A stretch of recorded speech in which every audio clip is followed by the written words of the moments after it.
Call the names. Wake the room.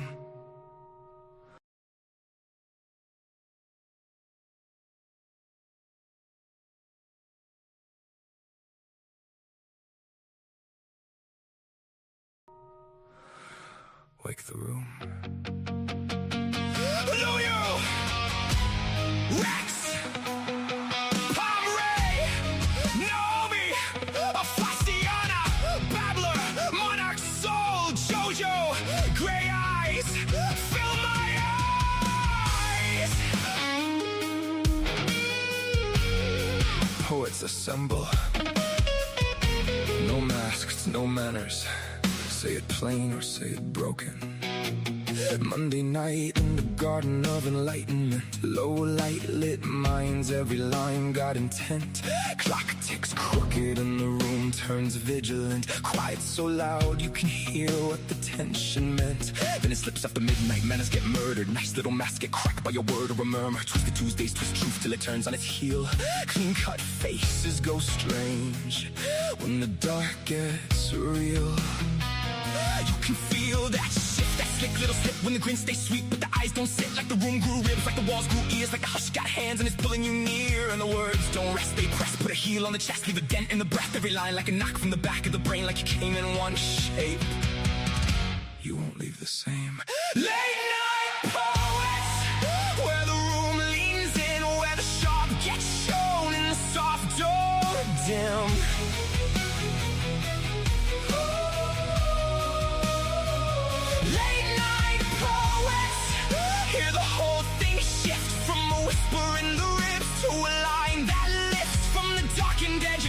To the pull you can't ignore. We don't just read the night, we make it something more. Say it plain, say it broken. Late night poets. Wednesday breaks parts and apart, sink down the spine. Half halo, half hazard, both hands in the light. Then the art of seduction walks off through the smoke. Silk on the tongue with the blade in the joke books and bards. Wakes dust in the depth of the shelves. Old ghosts lean out and start naming themselves. In our coffins selling art, the ache gets a voice. Pain stands up straight and makes silence a choice. Then break on through when the dead boogies wave. When the masses sink but the pulses pray. Echoes in the dark go hunting the fear. That thing with no name starts ringing in your ear. Say it.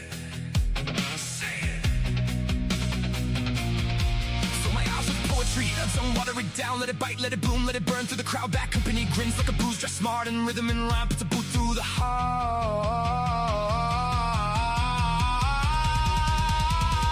Late night poets, where the room leans in, where the sharp gets shown in the soft door dim.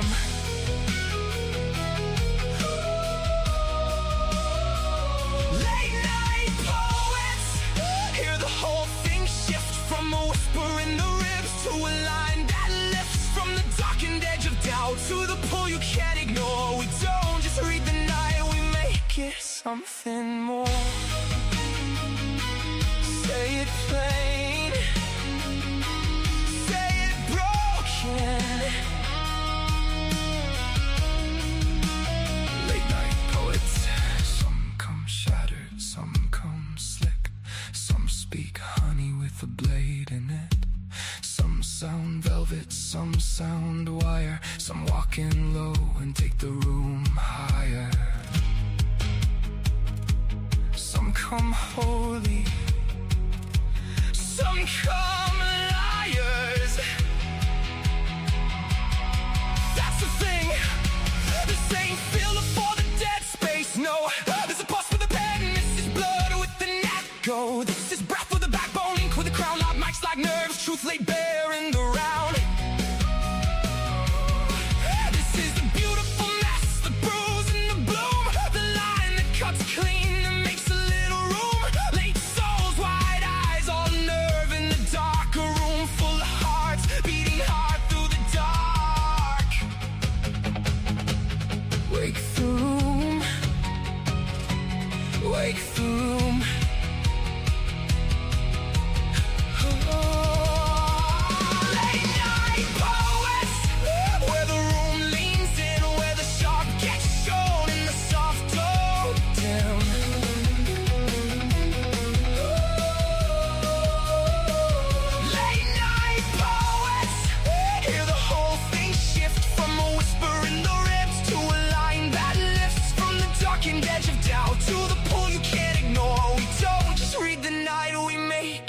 something more.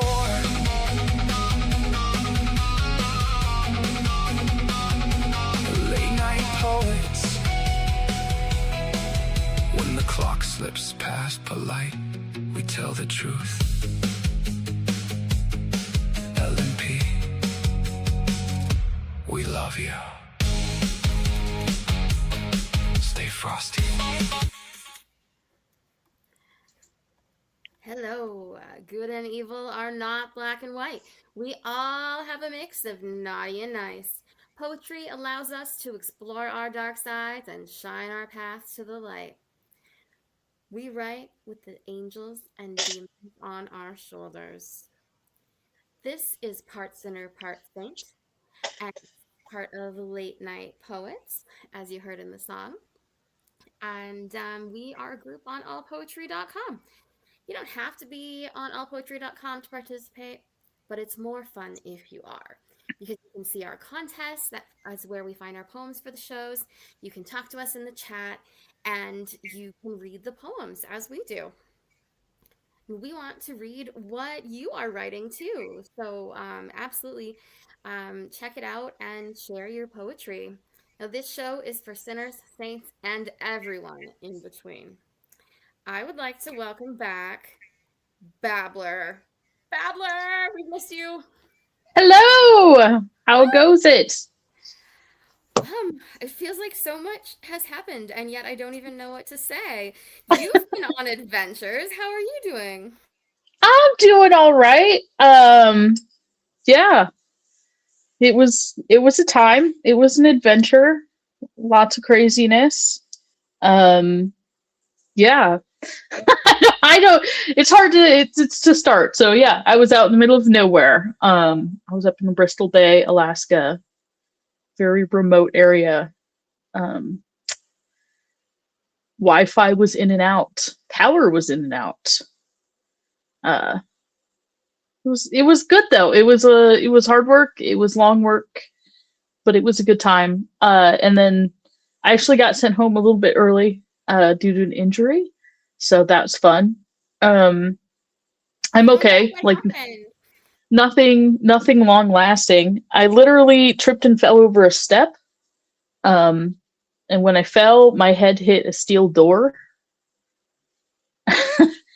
And so had a very large contusion on my head, like a huge hematoma on my head. No concussion, That's no good. yeah, nothing, no fractures, nothing like that. Just an absolutely massive head head thing. I don't like yeah, I Just was like the joking with it. dramatic photos, with the blood on the snow kind of thing. I didn't bleed, so there was no cut skin, which is good because there would have been blood absolutely everywhere based on the size of the hematoma. Um, that would have been way worse. Like I might have had like a blood loss problem. But the wound did not open, so there was no external bleeding. Um, Okay. As long as you've yeah, been like checked out by medical professionals, I then have, yes, okay. several times. I've had two uh scans. Okay. So yeah, because everyone was pretty sure I should have had a concussion, but I have absolutely no signs of concussion. I didn't lose consciousness, no loss of awareness, no confusion, no dizziness, nothing. In fact, the number one problem, well, the two problems I've had, well, I guess three. So one is the swelling. In the mornings, my eyes are swollen closed. Uh, Oh, because that's not fun. when I lay down, the blood pools into my eyes. Um, and so when I wake up in the morning, I can't see. I have to go get like hot rags and hold them against my eyes until they open up. Um, so that's fun. The other part of that is my vision gets weirdly blurry, not because there's anything wrong with my eyes, but again because that fluid buildup comes out of my tear ducts. So I can't see Wow. very well. This is a special injury. Yeah. No, it's like I have like some progression photos that are kind of hysterical. I was joking with people that I was like Sloth from the Goonies. I'm like, hey guys, I need the QC paperwork. But like, and then the other one is like headaches. I get really intense headaches out of nowhere, and that's because the nerves in my face and scalp went numb when they got swollen. And as the swelling goes down, I regain feeling in those nerves, and that hurts really bad. It hurts really bad. I am familiar with that. Yeah, I had about a week where I couldn't feel my legs because of my brain stuff, and then when that feeling comes back, holy crap! It's like I have nerves in so many places. Yeah, it hurts. It hurts really bad. It's actually the reason I got the second scan. So like the first scan, so I got hurt, and they sent me out, and I got all my scans, and I was released and everything, and I was like, great. So I went back to work. And then, like a week later, I got like this horrible, intense headache that literally felt like I was being stabbed in the head. Like it was like an electrical wire in my head, and it hurt intensely bad. And so they took me off the vessel and sent me out again to get looked at. And they were like, "Yeah, this is as the feeling and the nerves come back. Not fun. No, not fun. Would not recommend." For sure. Yeah, and the lump on my head is still kind of numb, so that means I'm not done with that either. They're like, as long as it still feels kind of numb. I mean, the good news is, like, the injury itself, there's no pain. Like, none. It didn't hurt at all. Well, that's good. But because everything just... a bad sign. It's like, you're in a bit of a shock there. Yeah. And then, yeah, everything's numb. So, like, as the feeling comes back, as the swelling goes down, I just get these horrible headaches. Yeah, but working with the fish was great. Living on a barge for a while was interesting with 100 people. Fun fact, there were 3 people on the barge named Dennis. I don't know that I know anyone named Dennis. And then I'm put on a barge with 100 people, and there's 3 people named Dennis. I thought that was wild. There are not that many people named Dennis. Like, it's not that common of a name, at least not here. It might be slightly more popular in Canada because of the French influence, but a little bit more. Like, I've known some Dennises, but yeah, not so much so that you expect, like, on a small, like, a not big boat that there'd be multiple. 100 people. Yeah, 100 people on the vessel, and 3 of them are named Dennis. I'm like, that seems weirdly skewed. But that's all right. It might also be the age group, because like there tends to be like, you know, like the phases of popularity of names. Like, I don't know. I see it because I work with kids. It's like everyone in the grade is like the same name. Yeah, it's true. Or everyone was Aiden. Yeah, Aiden, Caden, Braden, Jaden. Yeah, I knew so many. I was like, guys, pick something else, please. But yeah, no, it was interesting. It was a good time. It's hard to describe. You know, you just work all day, and the job isn't particularly complicated. You're just doing the same thing over and over again. You know, I'd say like the hardest part is when a fishing vessel shows up to give you like fish that isn't good, and you have to tell them you're not taking it. They don't like that very much. Yeah, but that could be an awkward moment of like, they're like, hey, we did all this work and we want money for it. And you're like, Yeah, they show up with their fish and they start offloading it. And I'm sitting there with a thermometer and I'm looking at the fish, and it's like, it's coming in at like 50, 60 degrees. And it's like, that's hot fish. Like, that's warm fish.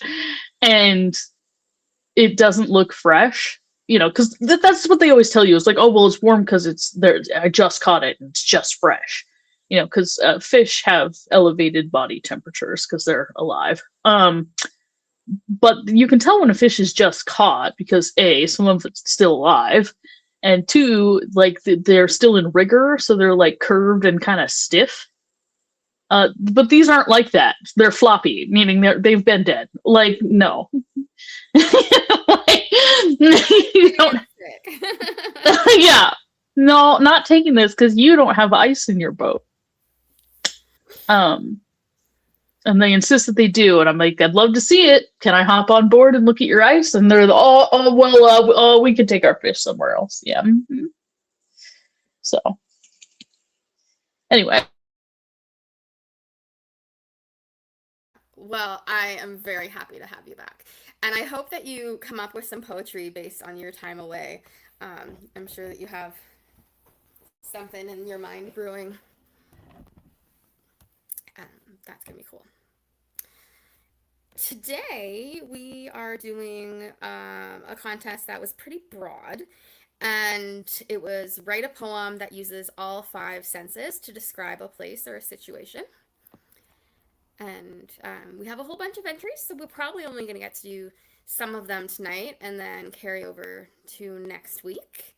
While you were gone, we did all of your contests, and they were awesome. So I was supposed to be judging for Babbler, and it turns out with the changes in all poetry, I don't have access to do that. So she's still stuck coming back to a whole bunch of things to do.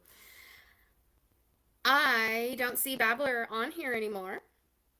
Babbler, you've dropped, if you don't know that. Shout out to Pam, Jojo, and Naomi, who I see on the boards. I'm going to read this first poem, and hopefully Babbler will be back with us to comment on it. So this is called A Gentle Night, and it is by John Poem. We tasted a gentle night, two viewed as one before God's altar, hopeful hearts now bound as one. We slipped up to the room prepared, velvet hands so light a touch, and kisses now our own to give. No knock came cooling any steam, only kin who'd walked us to the door. We heard singing, the old songs over, blessed bed and bride and groom, as the family had for generations, loyal lovers keeping loyal ground. We poured the wine, scented with gladness, put on sweet music, turned down the lamp.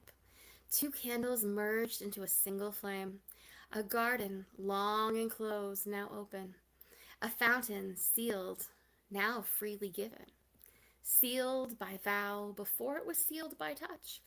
Her heartbeat answered my hushed expanse. I was the question that her sigh answered. The whole world narrowed to warm romance. She wore my name before she wore the night. We soared as two made one by heaven, blessed as angels witness, not as angels are. End poem. I don't see Babbler back, so I will comment first. I thought this was a kind of beautiful recognition of a wedding between people who seem to have strong religious beliefs where they were waiting until marriage. And so there's that excitement that has built up to this finally getting to be together physically. And we're talking about the senses. So let's look at the senses. It talks about taste.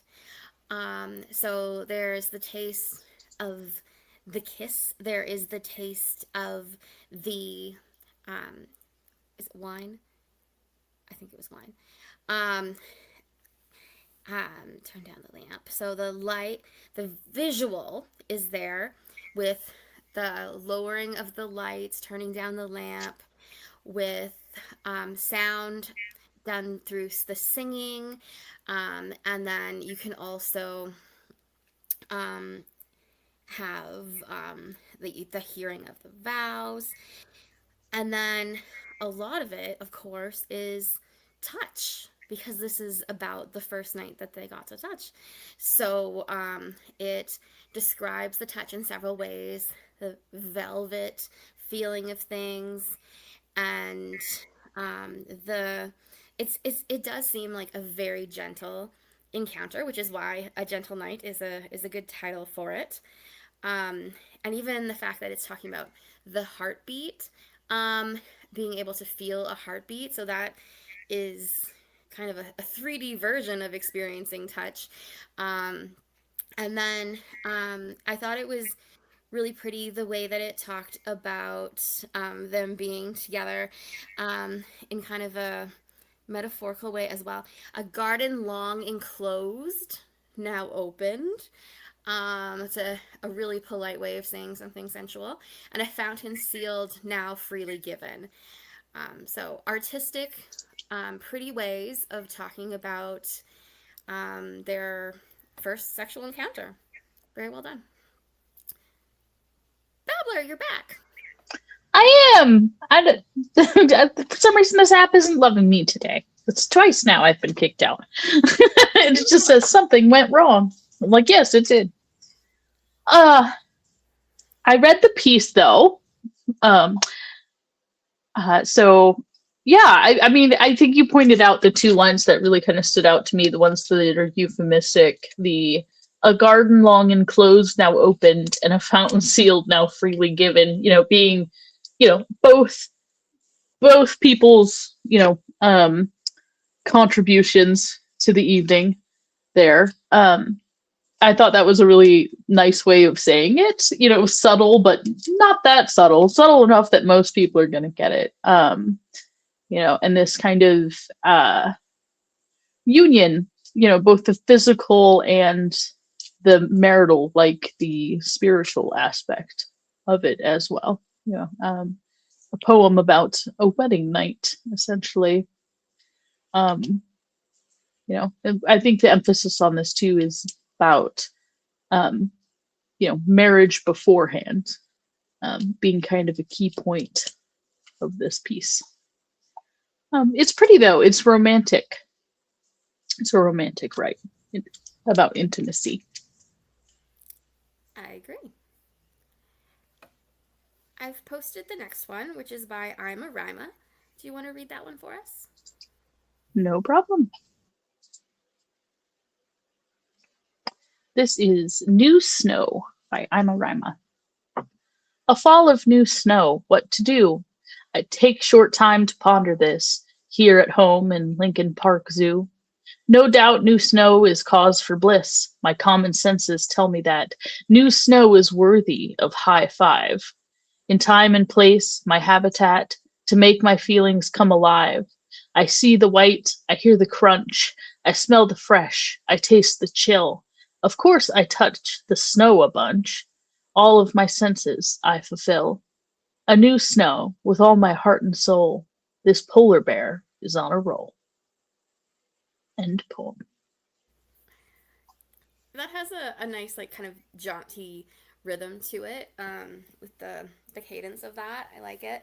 Um, the that it's a polar bear is kind of cute, but I mean, like, you think a polar bear has snow like pretty much all the time, but it's new snow, and sometimes having that fresh new snow, even if it's been snow, is really great to have that when we're in the schoolyard. I want to be the first person out at recess because then you can see it all like completely crisp and smooth and just like it looks so pretty before there's footprints in it and stuff. So to have that new snow, it's like, ooh, I get to be the one to play in it first.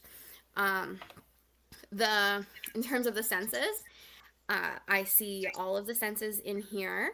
Um, the I'm curious how you taste the chill. Um, I don't think I've ever tasted cold in terms of a like actual taste, but it would be a hard thing to show in the snow. So interesting. I hear the crunch. I like that it's the crunch because there's many different kinds of snow, and they it could sound different ways, but I think having the crunchy snow works really well here. And something about like the smell being fresh. I mean, that part I totally relate to, and it's not really a smell that you like know how to reproduce exactly, but there is a freshness to a fresh snow that you can actually smell. And I'm sure there's a word for it because, like, the smell after the rain is petrichor. So there's got to be a smell after fresh snow. And I'm going to have to look that up because I like the idea of that being an experience that can be shared. What did you think, Babbler? I thought it was a fun little sonnet. This new snow, what to do? I love that what to do is not a question mark. They're not asking. They're excited. This all the things to do. Now that there's new snow. And yeah, you would expect the polar bear to have snow all the time, but this polar bear is in a zoo in Lincoln Park. So I bet they don't get snow all the time. Or if they do, it's like they get new snow daily. Courtesy of zoo workers. But this excitement for playing around in the snow. I can't say I've seen like a polar bear frolic in the snow, but I've certainly seen like my dog frolic in the snow. And it's always adorable, that this romping through it, tossing it around, snuffling it, rolling in it. I imagine a polar bear, for whatever reason, doing very similar things.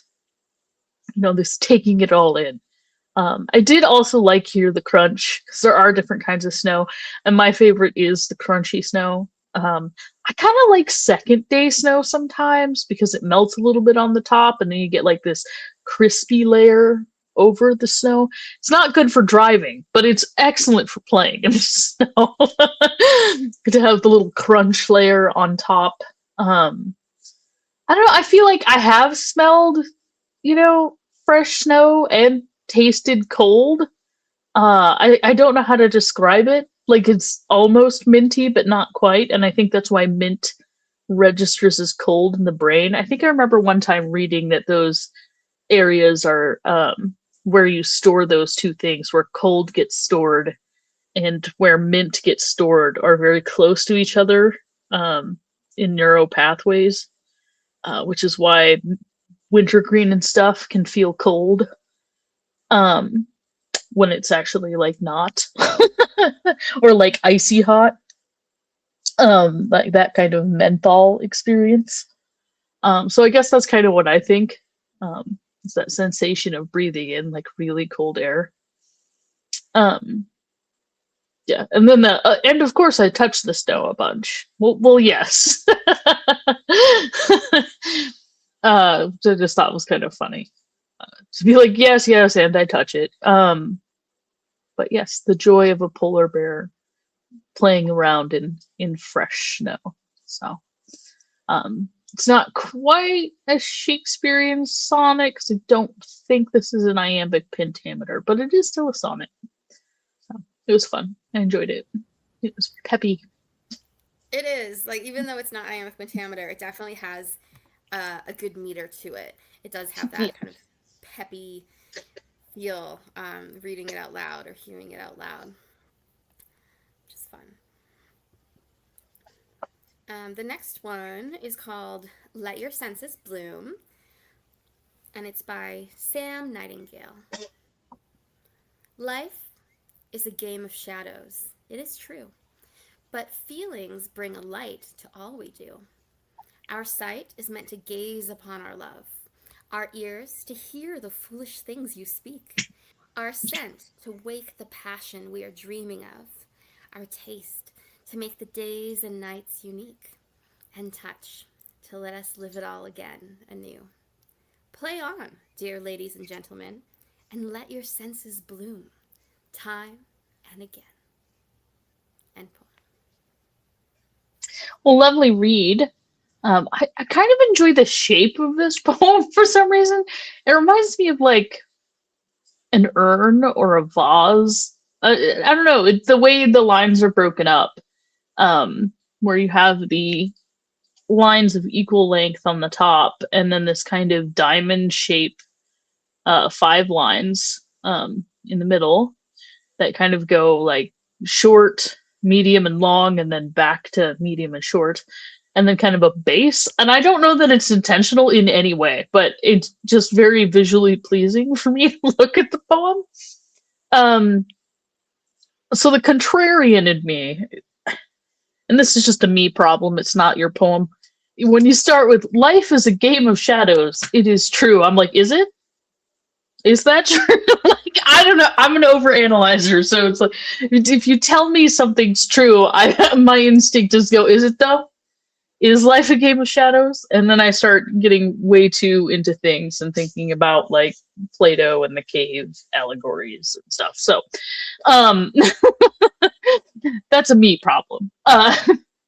And but feelings bring a light to all we do. So this idea that feelings kind of casts light onto shadows. And I think what that's really saying is that life can be dark, right? And maybe not the happiest thing, but feelings can change the way you see things. Emotions can bring light to dark.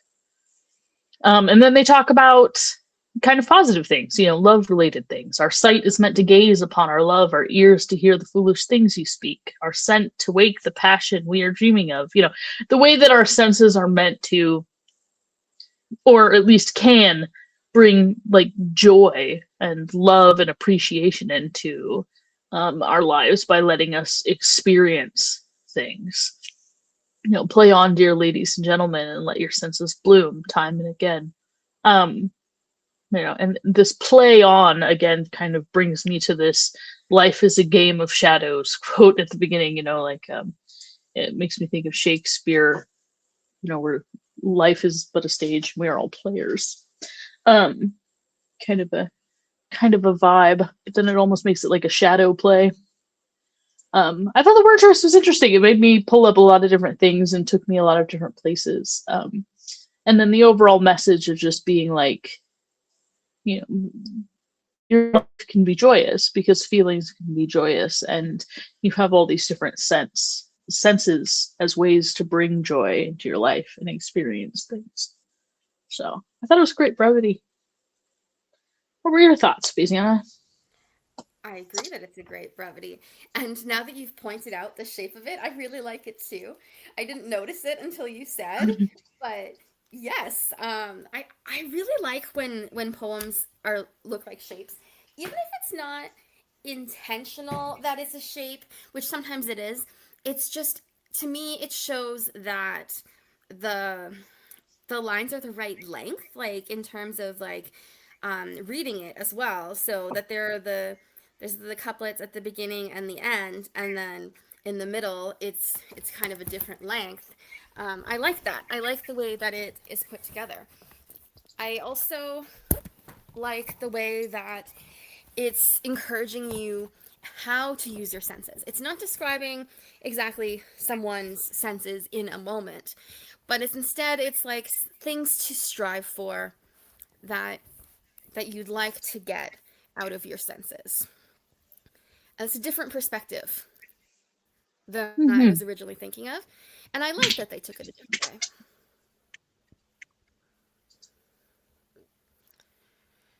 All right. Our next poem is by Robin Selters, and that's your turn to read. This is Tentative by Robin Selters. It goes like this. We thought we had it, didn't we? Notes falling into place like a song hidden in our bones. Your voice found its quiet place, our toes on damp leaves, new shoots, lanterns, lit by dusk's fading glance, light shafts reaching through. I gave you a leaf, you felt it moist, smooth, spine still soft.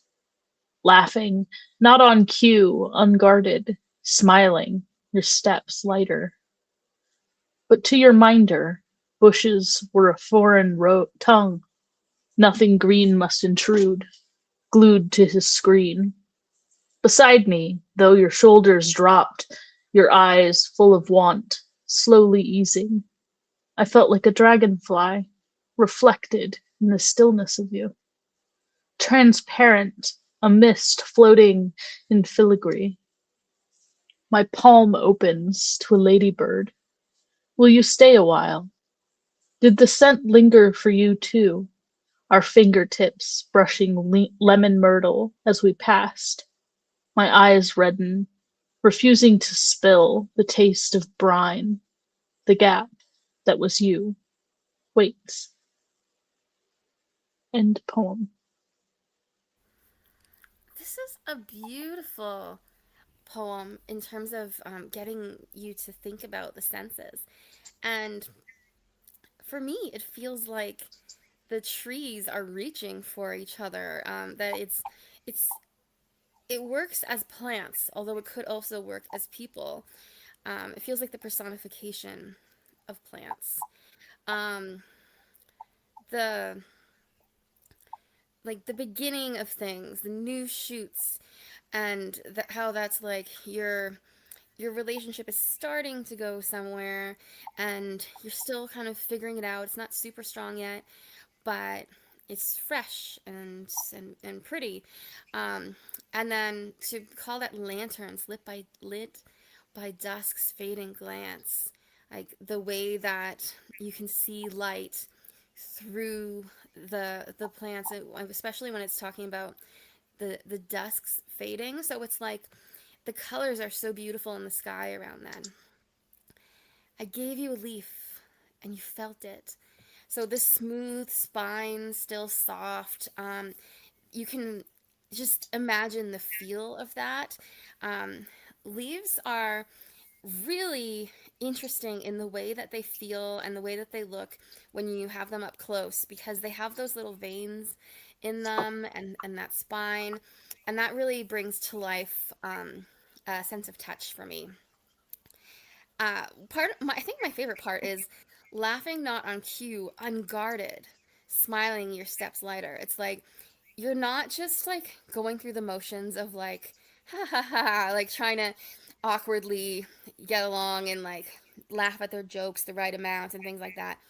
It's just a natural connection where it's easy and the laughing is just happening and the smiling is just happening and it's real.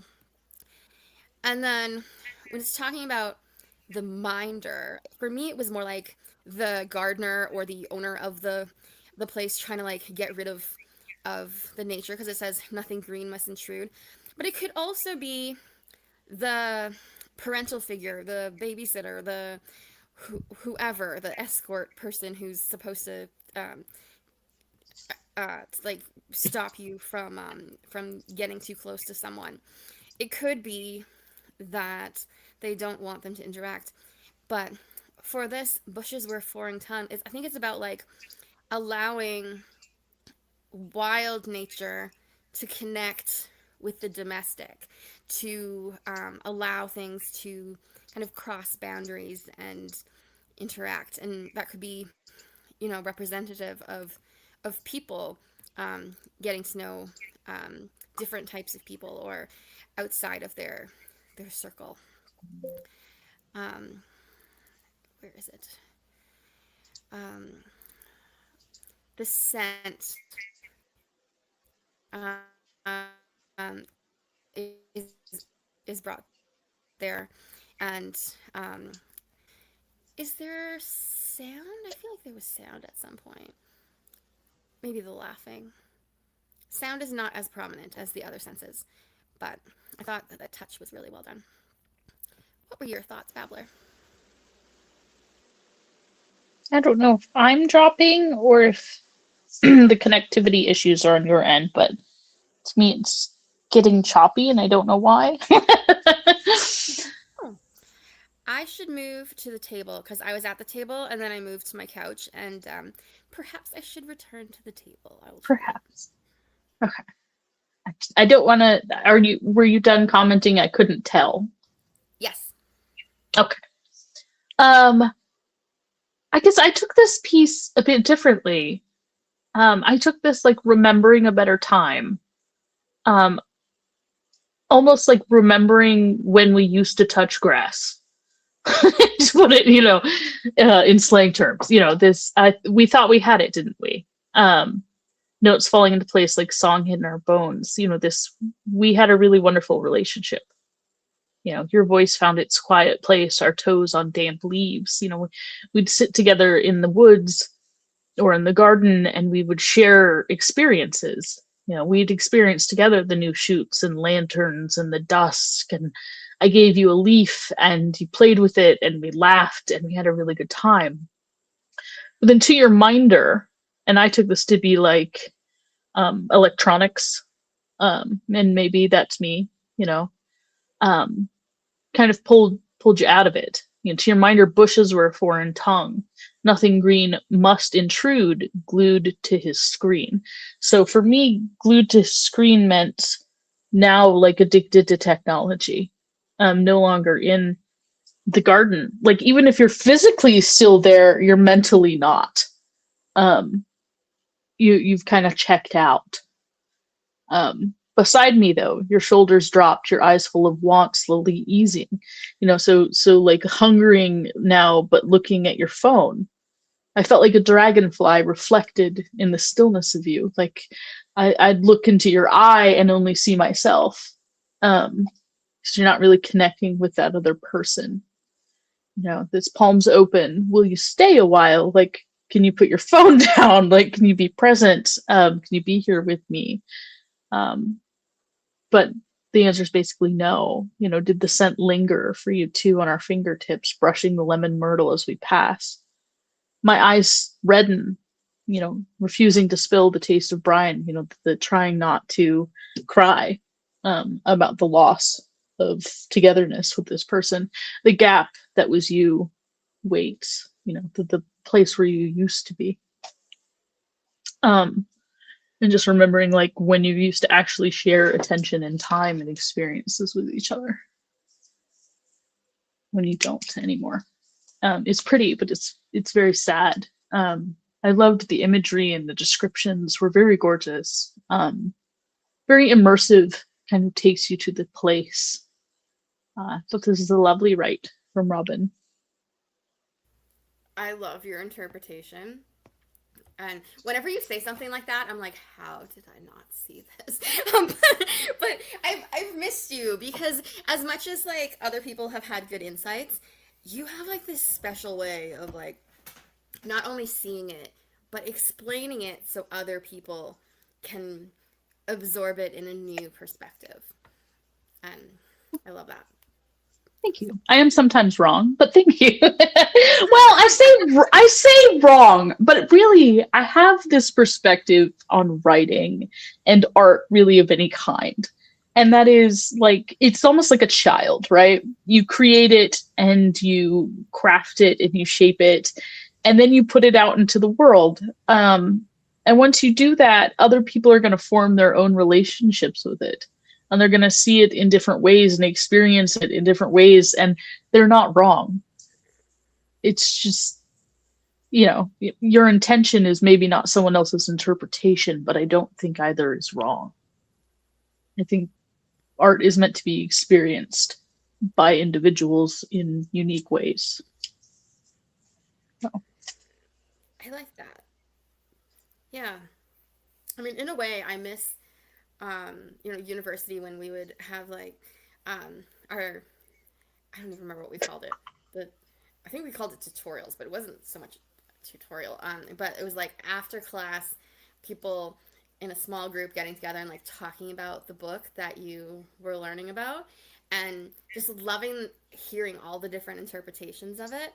And so it's really I need to join a book club or except all the book clubs in most of the book clubs in my area are at the library where I work. And then I feel like I have to be all professional and stuff, and I don't want to have to be. I just want to be like a person who's at the thing. You want to be like, no, I thought this character was a dumb bitch, but you're at work. Yeah. Right? And you don't need everyone clutching their pearls at you. Yeah. Right. Okay. We're starting to have like multiple book clubs, so I'm excited because there's the ones that are like super fancy and mostly have clutching their pearls people who participate.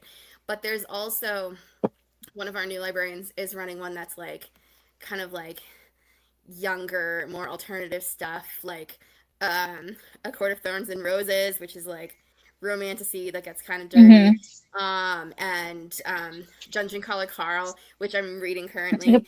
And like, just kind of alternate stuff. And I feel like I could be a smartass in those ones and get away with it, even just like be in disguise. So So as a random tangent, and I'll not be too long on this, but a couple years ago, my friend and I really wanted to do a book club, but we never had time to like actually read because we were always busy with work, like driving and working and stuff.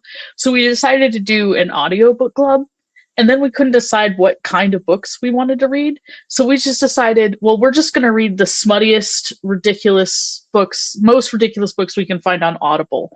Because the idea of reading like an absurd smut novel in an audio book was just so entertaining to us. So we did. We picked like horrible like smut books, like My Minotaur Lover, like just insane stuff. And then we were listening to it at work. And so occasionally we would just make eye contact because we're like, oh my God, are you on this chapter? Or like, oh my God. And we're at work. And when other people are like, what are you doing? And we're like, we're listening to audiobooks. We're doing an audiobook club. And then all these people wanted to join. And then we had like 12 people at work in our like smutty audiobook club. I love this. Half of which were men, by the way.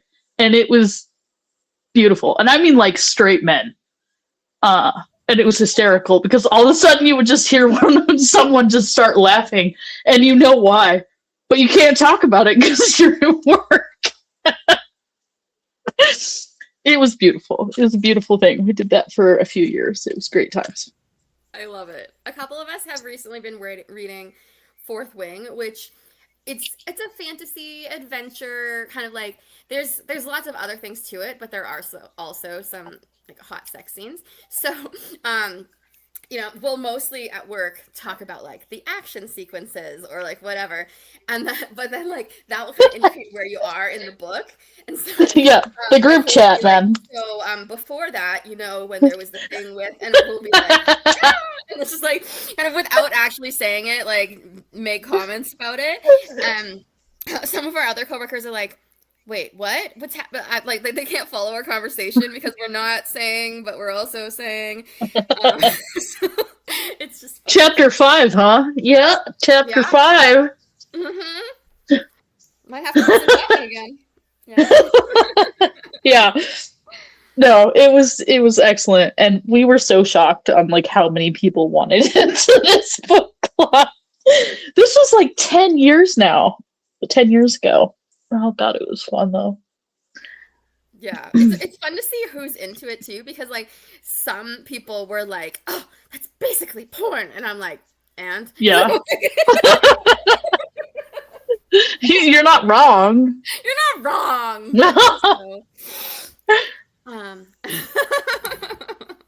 Yeah. Yeah. Okay.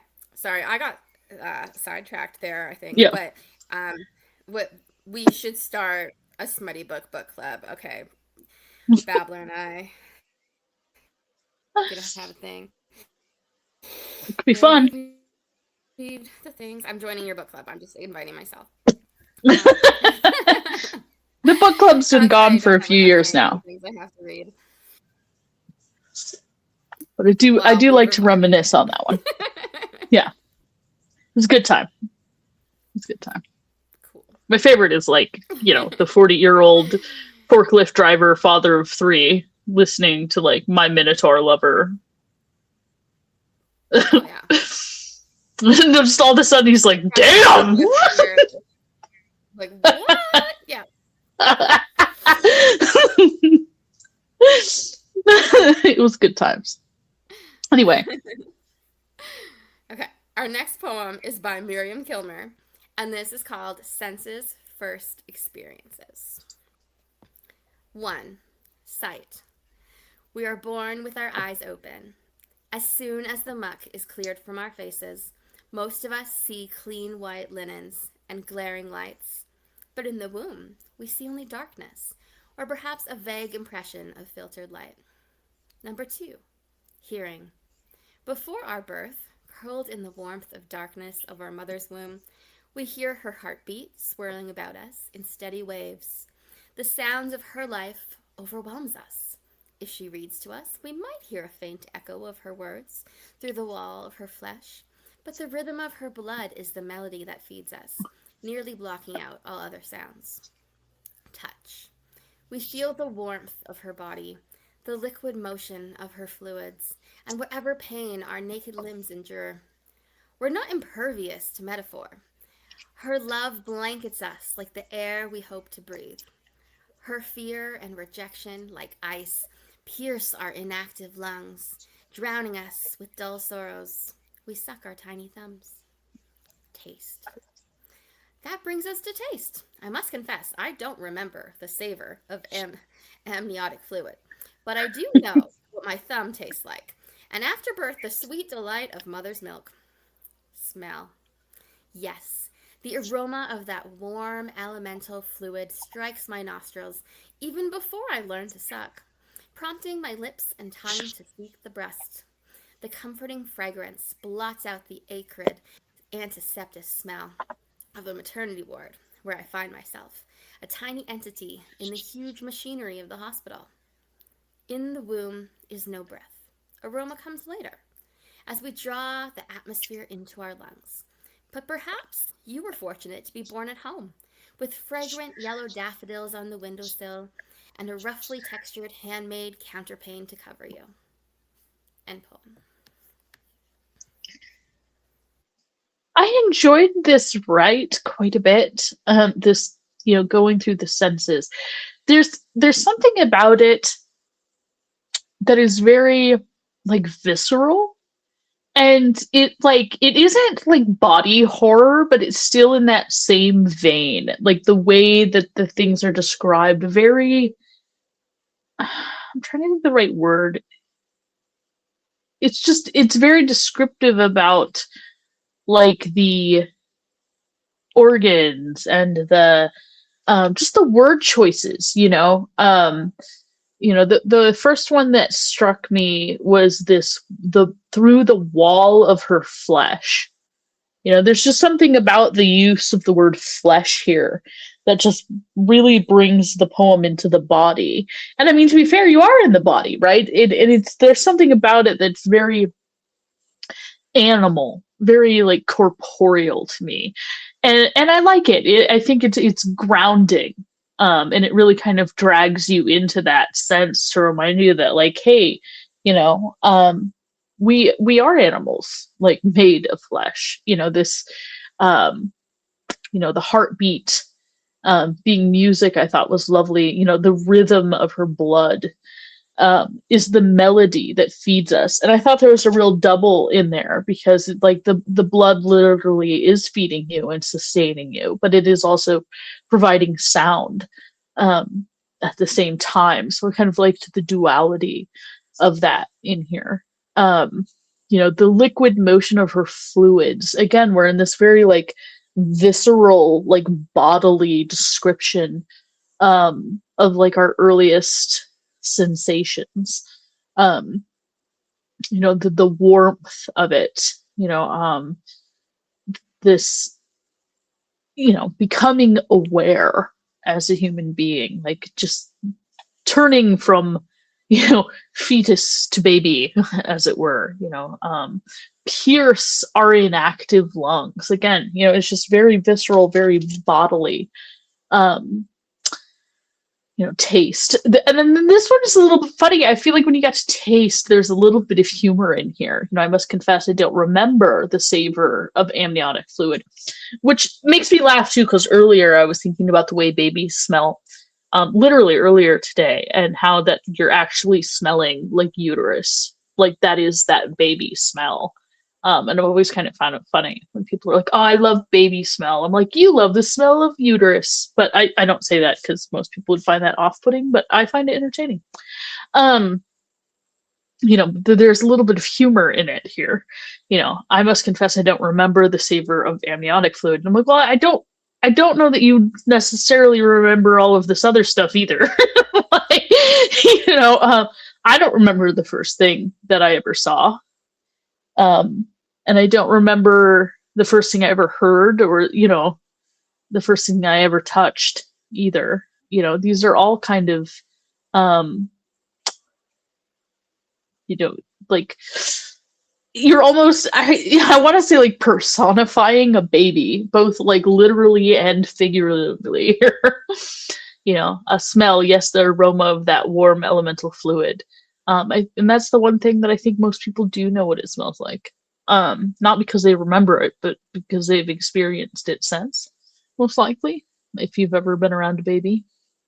Um, this comforting fragrance blots out the acrid antiseptic smell. The hospital smell. The I imagine there's also like the smell of iron and blood, and those more bodily smells as well. Yeah. Perhaps you were fortunate to be born at home with fragrant yellow daffodils in the windowsill. Well, probably a spring baby then. I also think of all the people who weren't born at either. People born in cars and other various locations where you could be birthed. The first senses. But I thought it was really cool. I thought this was a nice piece. And yeah, to me it felt like humanization. So lovely, right, Miriam? Yeah, I get what you mean about the personified because they are, you know, the baby is the person. It's just a matter of, we can't talk to newborns about their experiences, and we can't remember our time as that. But it's interesting to try to experience it, to remember the closest we can to it, and our times that we spend time with little ones, and our, knowledge about development. So it's an interesting exercise, and I did giggle a little bit too at the I don't remember the taste of um that's it's a cute little addition there. Um, the what you said there at the end really makes me think too about how where you're born, influences you to a certain degree. Like the situation that you're born into. The first few years of our development is really important for how our brain develops. So to think about what the initial sensory input um, is really interesting. And I'm curious if there have been studies done about like different um, birth scenarios and how that might impact um, a baby, and probably how comfortable they, like how secure they feel, like maybe if they were in a precarious situation as they were being born, having like an anxiety issue, because I know when how your mother is while during pregnancy does have an impact. If she's had a lot of stress during pregnancy, that it does influence things. So it's curious. It makes me think about things. The I like I know what my thumb tastes like. When I was reading that, I like instinctively wanted to put my thumb in my mouth, but earlier I was having Cheetos, so they just taste like Cheetos. I'm like, thumb. But light of mother's milk, and I think that is something that we are more connected to because most of us have been around mother's milk, compared to these other internal things, more directly, and the echo of her words when we're talking about the hearing thing. Um, I do know quite a few people who, try to interact with their child while they're still pregnant, and it's been disproven that you can do like baby Einstein things and like make them super smart by doing it, but hearing the voice of the people who are in your life can help make connections, from my understanding, as much as they may not understand the words. Having like the father's voice, for example, might help it bond once they're born. I'm curious about how that actually works out, but it's interesting to look at the senses from this perspective of in the womb and then freshly out of the womb. and how that could yeah, could be seen through this kind of unique perspective. So this was a fun way of exploring the senses rather than just put it through us as an adult, going through a whole different way of looking at things. That's nice. So this next one I'm putting up has an audio. Pam, are you able to play that audio for us?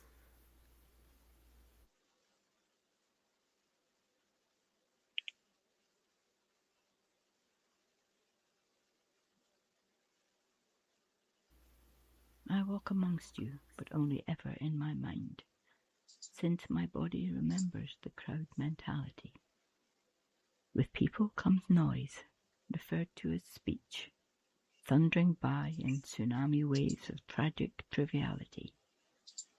I feel I'm hovering above a sea of fashionistas, all dressed alike, yet convinced they are unique. While en masse, they can quickly become feral. No sweet fragrances, the stench makes me weak. When in contact with people, my senses suffer. Therefore, in conclusion, this truth must be faced. If I am ever asked about the merits of mingling, I'll admit, up close and personal is not my taste. Thank you, Pam, for organizing that, and thank you, Weaver, for recording. It's great to have it in your own voice. I know a couple of times I've had issues with recordings, but it's really great to hear you again. And it's it's an interesting way of talking about it. I like it because it it shows kind of the other side of things. Yes, all of the senses can give you beautiful things, but they can also be really um, intimidating or off-putting depending on your situation. Um, my body remembers the crowd mentality. I like that because it's not just that the things have you know, negative feelings within the senses. It's it's like it's a triggering thing to just know that crowds can easily become mobs. Crowds are sometimes, um, even if they're not physically violent, have um, an aggressiveness to them at times. With people comes noise. Yes. Um, and when it says referred to as speech, kind of makes me wonder if this is from an animal's perspective. Maybe it's kind of a skittish cat or some kind of like wild animal, like a bird. And they don't like being around humans because, you know, humans are sometimes not great animals, especially if it's a wild animal and they're kind of shooed away or hunted, thundering by in tsunami waves of tragic triviality. So in that way, it's not so much about like speech being hateful. It's just trivial. It's like, what are they even making noise about? Which does make me feel like it's possibly an animal who's observing from far away. Although it also could be a person because sometimes I don't want to be in a crowd of people just small talk. Um, but also, noise can be kind of overwhelming. It's one of the big sensory overload kind of triggers for people. Um, I feel I'm hovering above a sea of fashionistas, all dressed alike, yet convinced they are unique.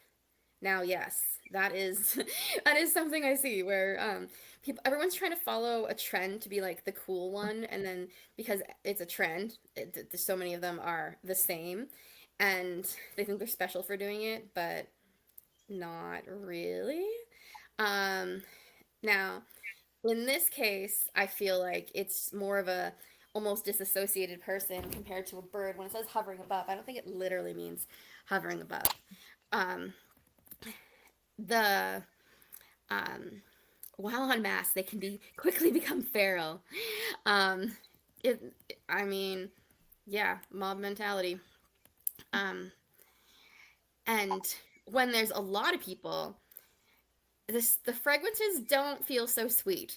I mean, sometimes it's overwhelming, the perfume, but the stench makes me weak. Sometimes if it's like, say, like a football team or like at a protest or something, sweat can be a thing, and when it's like a whole bunch of different people's sweat mixed together, not a great smell. Um, when in contact with people, my senses suffer. And I relate to this really hard because I get sensory overload because of my brain damage. So I'm like, yes, I am this creature. Actually, we just went to see Spider-Man a couple days ago, and the as like slight spoiler, Spider-Man gets some sensory overload because, you know, as he gets stronger powers, he's gonna you can hear better. That can be overwhelming. You can smell better. That's overwhelming. So like he has this moment of like, what? I don't know. I can't focus on too much stuff. And I'm like, yes, this is me. This is what it's like to be me. And I feel like this character, this perspective, if not Weaver herself, definitely has that feeling of sensory overload. It's more than that. I think it's more in terms of like its society can be a bit much, but I also think that there is some potential sensory things here happening, which makes sense in the contest. Up close and personal is not my taste. I get that. What did you think, Babbler?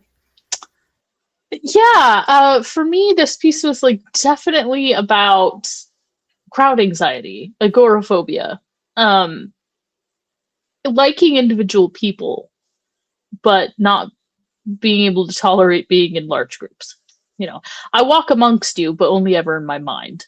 You know, mentally, I like people, but I'm hearing myself in an echo. It's making it hard to talk. I don't know if someone's just not muted. Okay. Sorry about that. But this, you know, feeling connected to people on like a one-on-one basis, or, you know, feeling like you're a part of people, but not really being able to be among a large group, you know. With people comes noise, referred to as speech.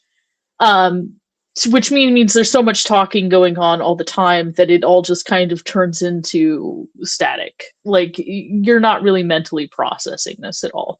Thundering by in tsunami waves of tragic triviality. So it's not even stuff that you want to talk about, which to me sounds more like, you know, introversion. You know, if someone were to approach and actually have something meaningful to say, then you can engage in a conversation. But it's always like, oh, you know, the weather today, right? Oh my God. And did you hear about Becky last Tuesday? And blah, blah, blah, blah, blah, blah, you know, and it's like, I don't care. So I'm just not really tuning in. And there's so much of it that it's just blather. You know, I feel like I'm hovering in above a sea of fashionistas, you know, like everyone here they're all dressed up and they're all dressed the same. And they all feel like they look, you know, unique and individualistic, but I just see like everyone wearing essentially the same thing. And that it's turned into like, you know, like it's monotonous fashion. Like everyone's doing like the instant fad and nobody's actually dressing in a way that's unique that would make them stand out in this like mass of human bodies. You know, you know, that I'm trying to think of the right term for it, but it's almost like human monoculture. You know, they're all watching the same influencers and dressing very similarly. You know, to like fit in. They're so concerned with fitting in that they don't stand out. You know, while en masse, they can quickly become feral. You know, to me is like, yeah, the crowd mentality thing. And you know, it happens all the time. It even happens online where it's just like someone's like, oh, I don't like this person, and then everybody just latches on without evidence or really knowing even what's happening. And then when you get to no sweet fragrances, the stench makes me weak. I just picture that what I get overwhelmed by often is just everyone's perfume and deodorant and cologne and body sprays and hairsprays and lotions. I have a pretty sensitive sense of smell, and it'll just give me migraines. And like nothing smells good if you're smelling it like all at once. It smells gross and overwhelming. I remember being at parent teacher conferences when I was a kid and telling my mom like I have to go because I'm gonna puke, and I literally did. I went outside and just barfed in the bushes because it was just so overwhelming. Everybody's smells. When in contact with people, my senses suffer. Therefore, in conclusion, the truth must be faced. If I'm ever asked about the merits of mingling, I'll admit up close and personal is not my taste. I'd rather not be around everybody. Like, I don't hate you, but maybe I don't want to socialize. That's how I take it. It's like agoraphobia. It does seem to me like maybe a one-on-one would be fine. But this, and even then it's dependent. Like, are you coming over with a bunch of perfumes on, wearing like the new TikTok outfit of the day, wanting to discuss the weather? Then don't bother, please. But it's not like I hate all people. I just don't enjoy large crowds of non-individualistically thinking people. I mean, that is 100% relatable. Yes. Okay.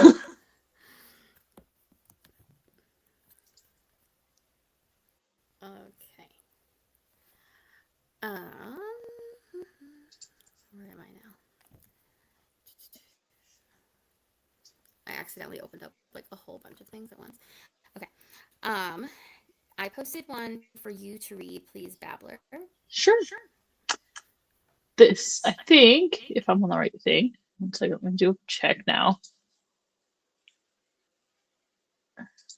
I'm still this new browser that rolled out while I was gone.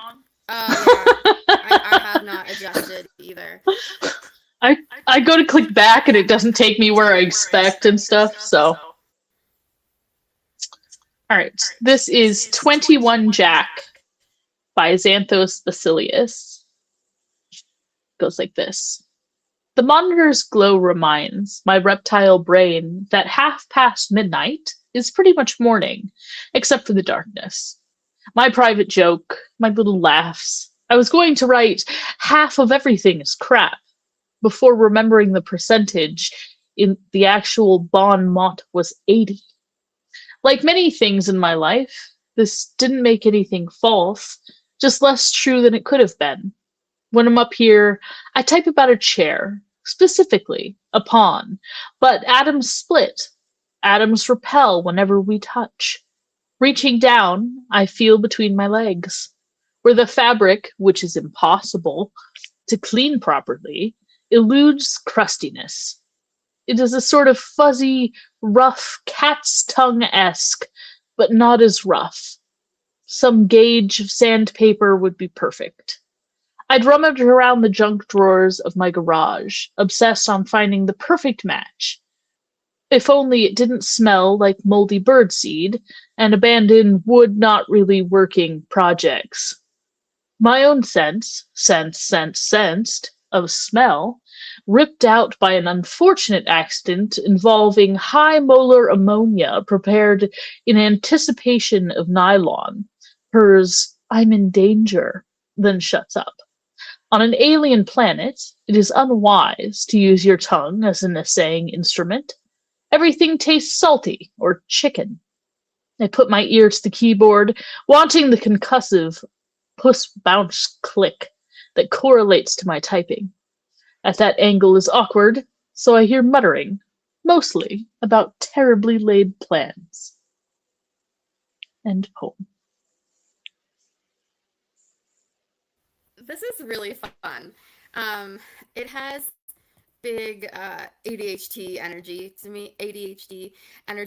Just that reminds me of some people that I know who kind of go from thing to thing.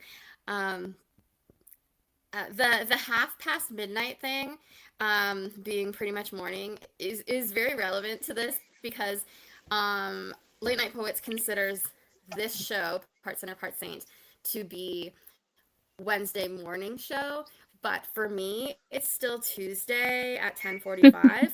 So I'm like, no, this is night. It's not morning until I have gone to sleep and then woken up again. I can't consider that night. But 12:30 a.m. is considered the next day. So for me, because of time difference, I'm not actually at. I don't get. We stop before it gets to midnight.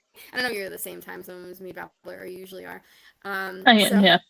so you feel it, right? Like when I first Yep. joined and people would say, that's the Wednesday morning show, I would call in at the wrong time because I was like, what do you mean Wednesday morning? So I have now Yeah. finally realized time zones. But still, if people ask me what time the show is, I'm like, what time zone are you in? Because sometimes it can be confusing when you say what day it is, even if you know, like, it's a different time zone, so I have to adjust to 12:30. They might still think it's like 12:30 noon instead of 12. It's Yeah.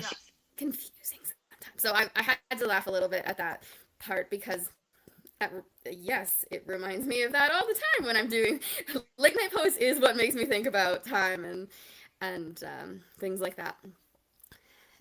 So when it's talking about the chair, I really like that.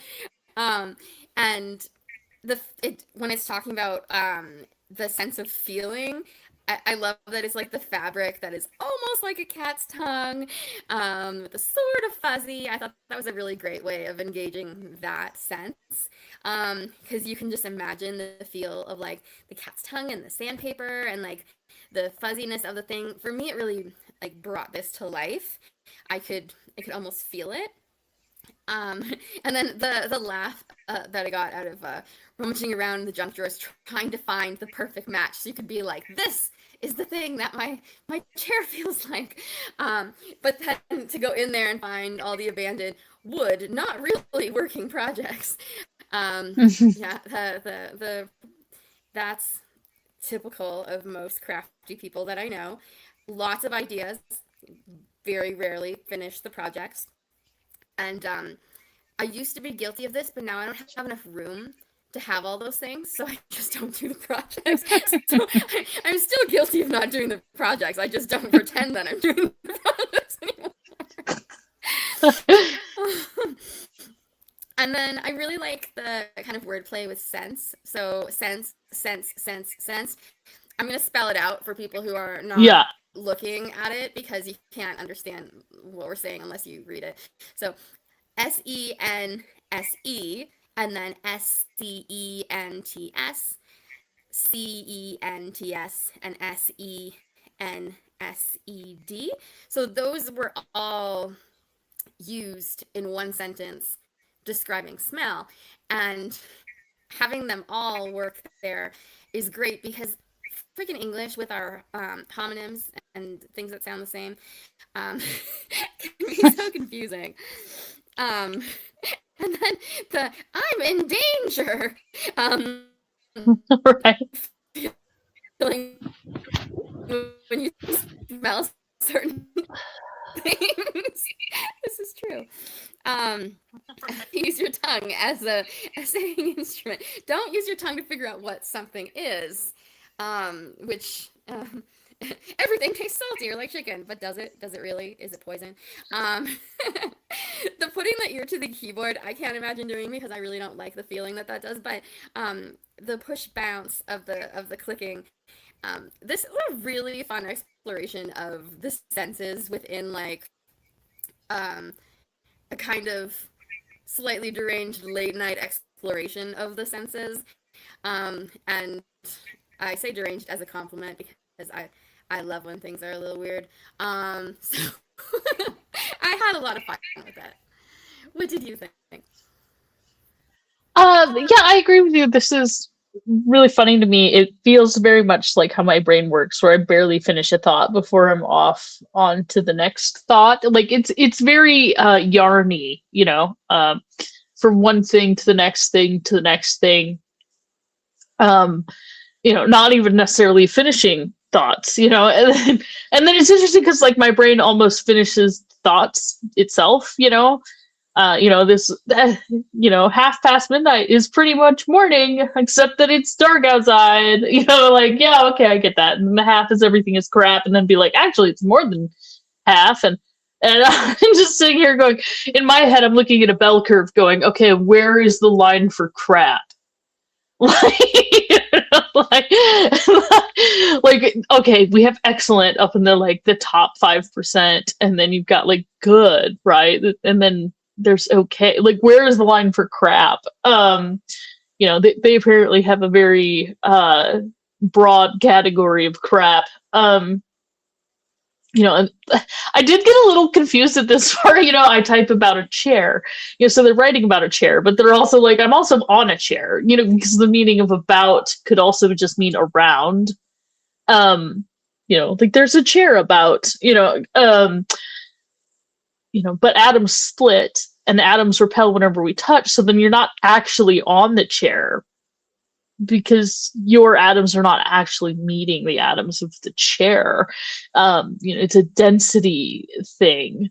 And then this reaching down and feeling between my legs where the fabric, which is impossible to clean, eludes crustiness. At first that was like really gross to me. I'm like, why is your like crotch crusty? Like, what is going on? And then I'm like, oh, I think you're talking about the fabric of the chair. I hope it's the fabric of the chair. Like, what is this crusty thing that we're concerned about? I also went through that process of when I was looking at it. I was like, oh, and then I was like, yes, the chair. We're still talking about the chair. Okay. I'm like, why is it crusty? Like, what? And like fuzzy and rough like a cat's tongue, and then needing to go find sandpaper. And then I wasn't sure, like, are we getting the sandpaper because it's the same texture of, like, the cat's tongue? Like, are we trying to be like, what grit is the fabric crustiness of my chair? Or are we trying to, like, sand down that crust? Like, are we looking for something that's going, the crust on my chair feels like about 40 grit. That's what I thought. That's what I thought. Are we doing a comparison or trying to solve this? Finding the perfect match, except that it smells weird. Well, I bet your chair smells weird too. It just doesn't smell like garage. This wood not really working projects, very relatable. And then it's like, well, why do you care what it smells like if you can't smell anything because you smelled high molar ammonia? By the way, don't be sniffing the chemicals in the lab. That's what the range hood's for. What are you doing? And then it prepared in anticipation of nylon, which I thought was interesting. Like, there's not actually nylon; it's just the thought of it. And then it's purring.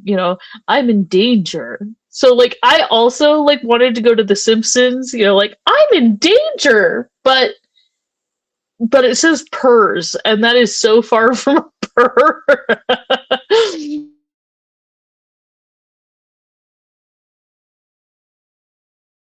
And purr actually brings us back to the cat analogy, so that's interesting.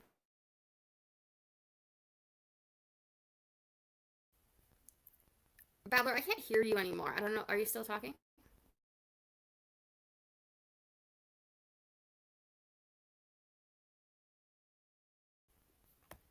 Can somebody say in the chat if they can hear Babbler? I don't know if it's me or her.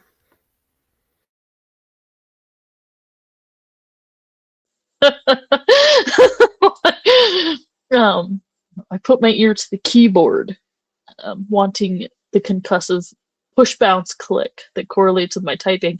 And yet it's interesting because if you're putting your ear to it, then you're like typing with the side of your head, which also just feels like button mashing. which I think is a way of saying this poem is kind of nonsense. Which I agree, but it's a fun kind of nonsense. It is cogently incoherent. I enjoyed it. It was fun. I kind of think that should be a title of a book. Cogently incoherent. All right. That's got to be one of your titles. Every once in a while, I say that's the title of your book. This is one of those things. Add it to your list. I've got a lot of book titles. I've got a lot of writing to do. You do. That's me giving you homework. Write a book with that title.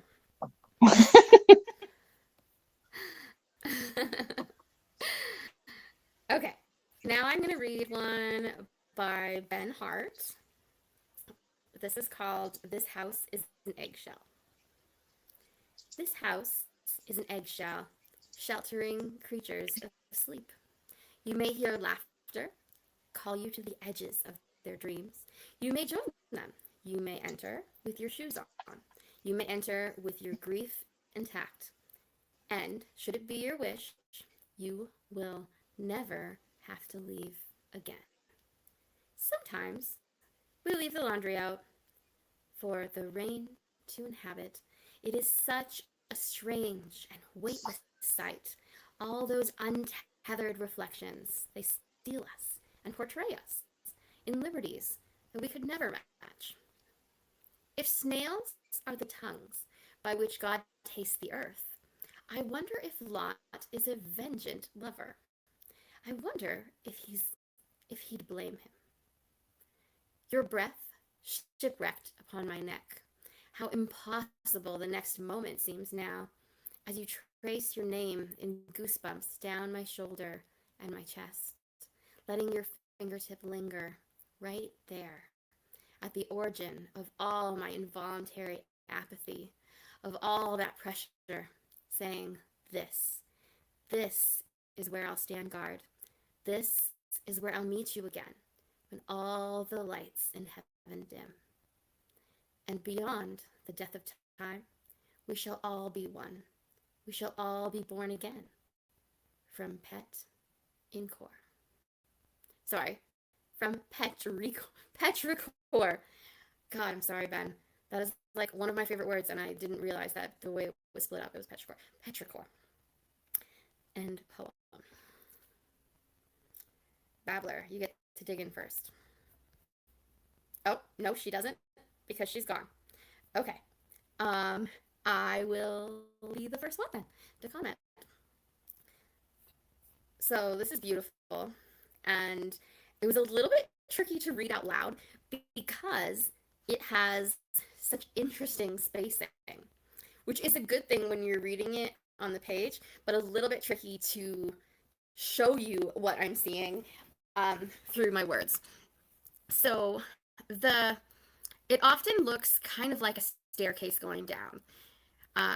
This house, new line is, new line and, new line eggshell. And it's written with kind of tabbed space over, so it looks a bit like a staircase. And then that happens again with, you may enter with your grief intact. And that's a line that I really loved because so often when you go into a place, you are expected to kind of pull yourself together first. You want to be cheery. You're afraid of being a burden. When you feel like you have to be up enough to talk to people. But when you have a really good friend, you can have that where you just totally be yourself. You may enter with your grief intact is really powerful to me, because sometimes even at like a therapist, they want you to like be optimistic, and sometimes you can't yet. Yes, it's a good thing to aim for, that we're eventually going to be okay with it, but in the beginning of your grief, just let someone feel it. You may enter with your grief intact. I love that. Um, and then the next part though, um, could be in different tones. You will never have to leave again. Could be like, you'll never have to leave again. It's a good thing. Or it'll be, you will never have to leave again. Like kind of like threatening. So, because it's should you be your wish. I think it's a positive thing. But I feel like if you said that in the wrong tone, it could be a little bit scary.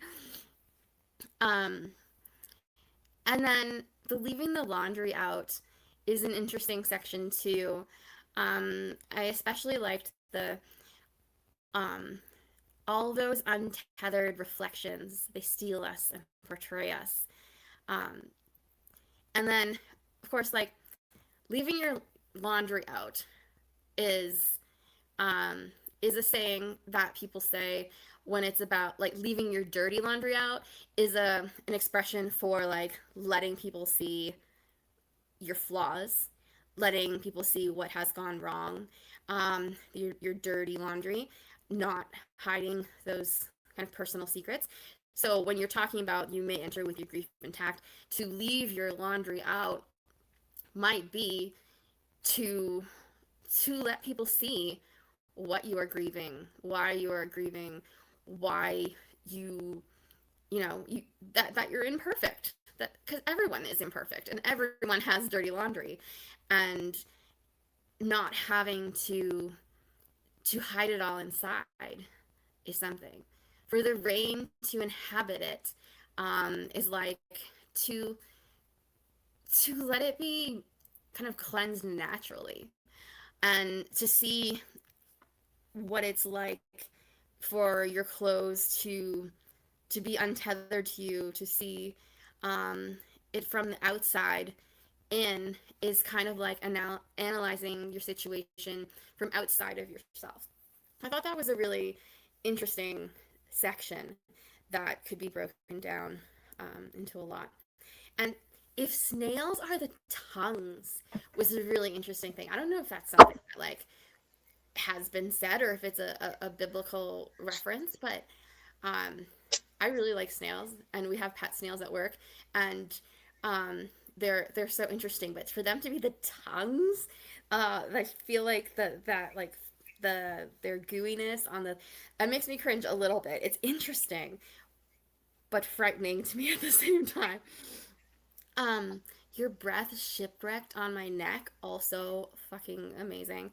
And then trace your name in goosebumps down my shoulder and my chest.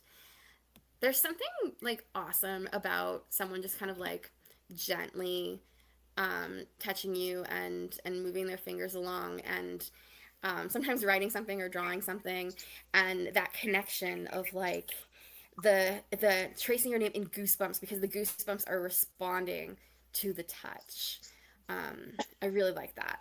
And then letting your finger linger at the origin of my involuntary apathy. It's like that hand is, or is almost is, enough to bring you back into the world and care about things. That is really powerful. I loved it. Thank you, Ben, for sharing this. Babbler, you're back. I'm trying to be. That's how it feels tonight. Just constantly being kicked off. Yeah, for some reason, all my internet went out. I don't know why. They came back up. So I haven't quite read all of the poem yet, but I will comment on what I've read so far. Sorry, Ben, I was playing catch up. The idea of the house being an eggshell is interesting because eggshells are both like really sturdy and extremely fragile. They can take pressure from certain directions incredibly well, and then can also break on a sharp object really well. Sometimes I think about that when I'm playing D&D when it says like, this kind of damage does more damage. You can crack an egg, but you can't really squeeze an egg particularly well. From certain angles. Obviously, there's exceptions to this, but So this idea of an eggshell being sheltering creatures of sleep, yes, like, you know, fetuses being kind of creatures of sleep, you know, not yet awake to reality, but also there's like a metaphor. I think it's really pretty. You know, this, you may hear laughter call you to the edges of their dreams, you know, getting involved with the people who are sleeping, and you can join them. I thought it was interesting that this, you may enter with your shoes on, because to me that means like you can track in things from outside, you know, like you can kind of dirty up the place. Um, which is interesting to be like, because may, it almost sounds like giving permission, but it's also just like you can do that. You know, maybe you shouldn't, but you can. Um, you may enter with your grief intact, and should it be your wish, you will never have to leave again. You know, if you just decide to check out, I guess. You know, and yet it's just still something kind of fragile. You know, an eggshell too, it's like it's meant to house something that grows until it's time to move on. So the idea of never moving on from that is kind of interesting. It's like it's almost declaring yourself a dud egg, in a way. um, Although I can totally relate with the idea of wanting to be unborn. um, you know, they're like, you'll want to be a kid again. No, my childhood kind of sucked. Rewind it a little further. um, Sometimes we leave the laundry out for the rain to inhabit. It is interesting because I think, you know, usually people hang the laundry up to dry, not to be rained on. And yet it kind of reminded me of being a kid, and when my mom would put the laundry out in the yard to dry, you know, it was usually her clothes, and me and my sister would be out there playing, and we would use the shadows to kind of pretend we were wearing her clothes. So we would like stand, you know, closer or further back until we were like the right size with her shadows to make it look like we were wearing the clothes on the line, which was just kind of a fun and silly thing to do. Well, we were usually naked because we didn't have very many clothes, so we didn't wear our clothes at home often, because then it would get them dirty, and we didn't have a washer and dryer, which is why we were hanging clothes out outside. So, but it was a fun little game that we would play, to lining ourselves up with the clothes, and it just kind of reminded me of that. But the idea of hanging them up there to catch rain, you know, it's usually you want to air the laundry out, not sop it down, you know. But yeah, the untethered reflections is kind of what made me think of the shadows. So that one was interesting because it's hard for me to not relate it to it on like a personal level of just remembering that particular little game that we play. I liked this part too. If snails are the tongues by which God tastes the earth, I wonder if Lot is a vengeant lover. I wonder if he'd blame him. And then that made me think not of Lot. It made me think of Narites, who was like transformed into a sea snail. You know, by Aphrodite, because she was being she was being a vengeance lover. She was jealous. Made her into a sea snail. So I thought it was interesting that you went with Lot there.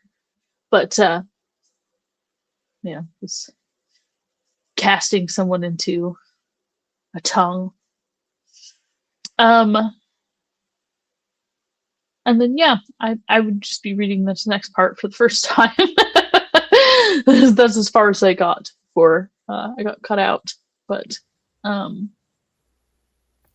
the sense of touch seems very sensual. So I enjoyed what I got to read.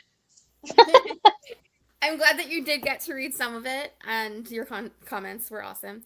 I was listening slightly from the distance because I had to grab something, but yes, glad that you are able to reconnect and that you got to comment on that, because you know how I love me some Ben Hart.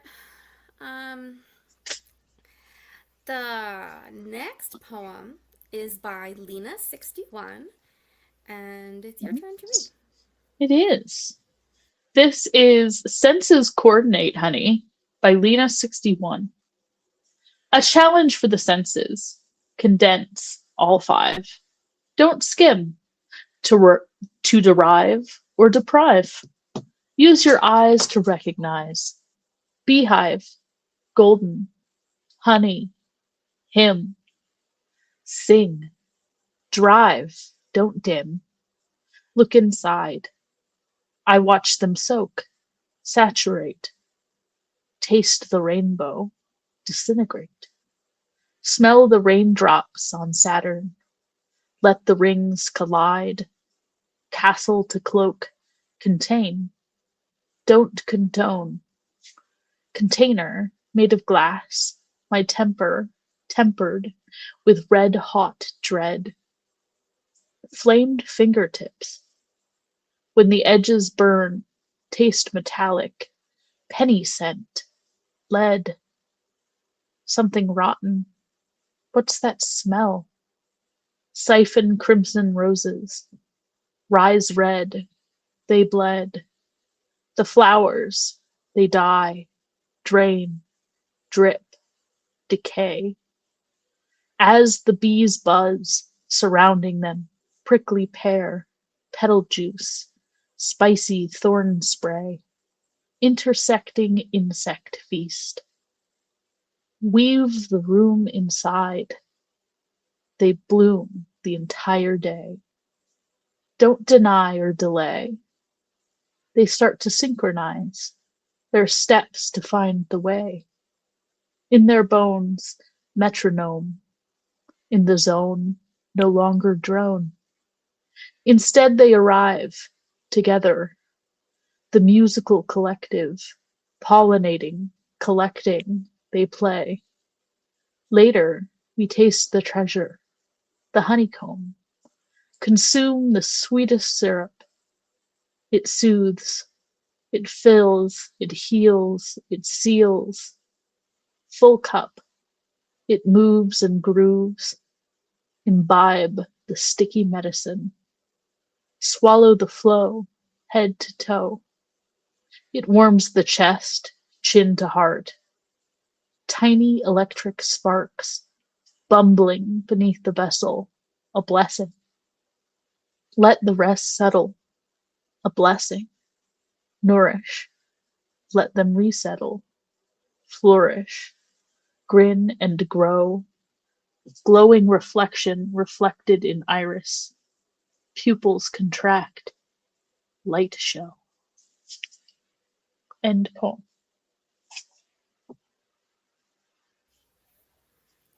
Okay, this is an interesting one. I want to note that when it says beehive, golden, honey, hymn, the hymn is not him as in a person, it's him, Hymn. So to me, that makes it almost like a religious experience. This enjoying of the honey and this whole situation.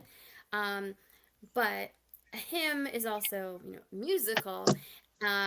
It's it's a religious song. So the beehive within that, having the buzz, um, does feel like a song, and when they all go together, it's almost like a choir working together in their buzzing. So, um, I just wanted to note that word, if you're not reading it by looking at it, you're just listening to it, that it was that kind of hymn. I like how much alliteration is in this. The drive, don't dim. There's prickly pear, petal juice. Um, there, there was a few spots that I was like, yeah. Of course, now I can't see them because I didn't bookmark things very well. Um, yeah, there's just like little bits of two or three words together that sound really great, because they have the first letter, but they also sometimes have like sounds within them that repeat in ways that sounds really good when it's together. And when it's talking about something tasting metallic, the penny scent, the lead, that makes me think of blood, because when you have blood in your mouth, for whatever reason, it tastes like metal to me. It has that kind of penny feeling.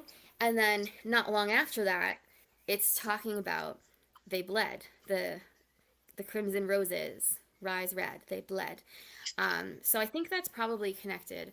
That taste of the blood is supposed to be a connection that you make there. I also liked the my temper tempered. Um, that works well. Playing with those words. Um, they start to synchronize their steps to find the way. And that is something that bees actually do. They do those little dances to show each other directions, which is so cute. So the synchronize their steps is a nice way of saying that and recognizing this trait amongst the bees. Um, and to think of it as sticky medicine is great, because actually honey is very good for you in a lot of ways. Um, it tastes great, but it also is nourishing, and it's great when something is both, because often it's you're choosing what tastes good or you're choosing what's healthy, and this is one that's both, um, within moderation. So I thought this was fantastic. It really showed the senses from the perspective of from a bee, or our interpretation of bees. Yeah, I really liked this quite a bit. Um, First thing I really appreciate, having now read the piece, is the title. It says so many things with its big grammar. It could be like senses coordinate honey, because that's kind of what they've got going on. Like, you sense things, and then there's coordination with all the bees, and it creates honey. And then there's the senses coordinate, which is like all of these things going into one thing. Then there's like the description of the production, which is the senses coordinate honey. Um, and then there's kind of the cheeky, senses coordinate honey. So I kind of enjoyed all of the different ways that I could read the title, especially having read the poem. Yeah. And then I took the don't skim line as like a kind of literal, like, stop and smell the roses, like, pay attention to each line, like really kind of sink into the piece, which I enjoyed. And then, um, there's a lot of pieces where in the beginning, especially, that are like single word, like commands, and kind of incomplete associative jumps, beehive, golden, honey, hymn, sing, like these are things that are like, they're associative, but they're not super closely related. And then the further you get into the piece, the more closely I feel like things are relating, and they get closer. And I think it is very associative, and it uses sonic things just as much as logical things. It's got, the rhyming, it's got alliteration, it's got assonance, and then it's also got like shared meanings, so that you can jump from one to the next. Hive, derive, deprive, drive, arrive, hymn, dim, soak, cloak. Like, there's so many of them, where it feels very associative, and the poem kind of guides you along in this. They start to synchronize their steps to find the way, as it starts to become something, and like not just things. It almost feels like pulling a string on something, like when you stitch like loose single stitch fabric, and then you just kind of pull it, and it brings everything together. I enjoy the way that also they use the wrong like sensory organ for like different sensations. It's just to taste the rainbow and smell the raindrops and the taste a scent, taste metallic penny scent. You're kind of intentionally given the wrong sensory instructions, so it feels very kind of synesthetic in that way. um this rain that you can smell that's like all the way off in Jupiter, like all these different things, and everything it seems a little bit like interference, but then everything like eventually comes together and collaborates. Growing reflection reflected in iris, pupils contract, light show, like just observe it all, take it all in. Be overwhelmed on like all of the things that it took to get, honey and flowers and all of these different things, the bees themselves and the sounds of it, all the things that make a bee happen, and the pollen, and taken to the hive and it becomes honey, and this, you've fertilized the flowers that way. It becomes very like cyclical. So I kind of enjoyed it. It was very interesting. It was very like alliterative and associative, and the associations for me just got tighter. Um, so I thought this was a really interesting piece, and it was very immersive. Immersive is a great way to describe that. I think we have time for one more, and then there'll be a lot of carryovers, which is fine. We will cover those poems, so don't you worry, everybody. Your poems will most likely be read next week. So this last one is by Poetry and Percussion, aka Dan, and it's called High 5x5. Awaken from the void, training for forever, training on the forever. But for now, forever is my mythical and in the now. There is everything. Light always seemed the most dominant, the middle child, until silence is cracked a canvas for the restless air. In what of this world of air and matter, of which I am never free, it is always touching me everywhere, every inch the surrounding. And alarms will stab to pay attention, beyond the rare occasion when I break out of the anesthesia and want to feel, to dare and try to touch the world. Smell and taste such useful tools, of which I twist and torture for senseless satisfaction. Outward comes to cry for attention, and inward comes to cry for help. But I live a fluttering spark, trying to survive in the fires of everything. With strobe light confusion, I sense the flashes, but of my input, I sense nothing. They all fight for dominance, constant war of the brain penetration and the conquering submission.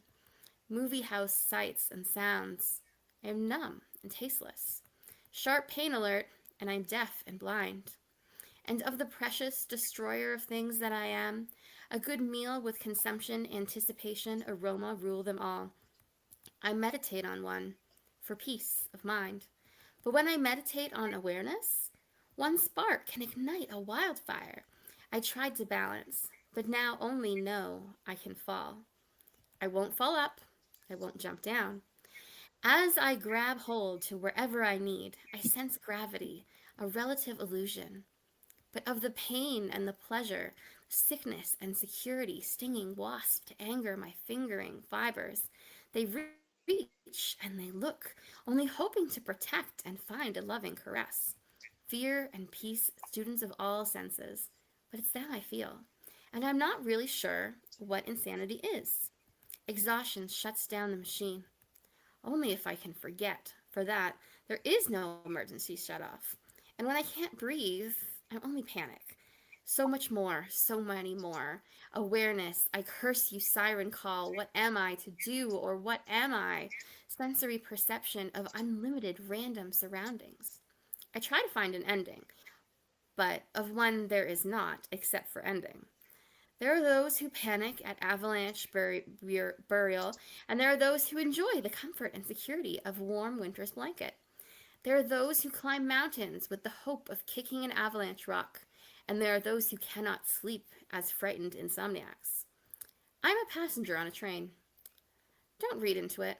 It's that simple. Just try and enjoy the ride. End poem. Well, I especially enjoy the ending there. The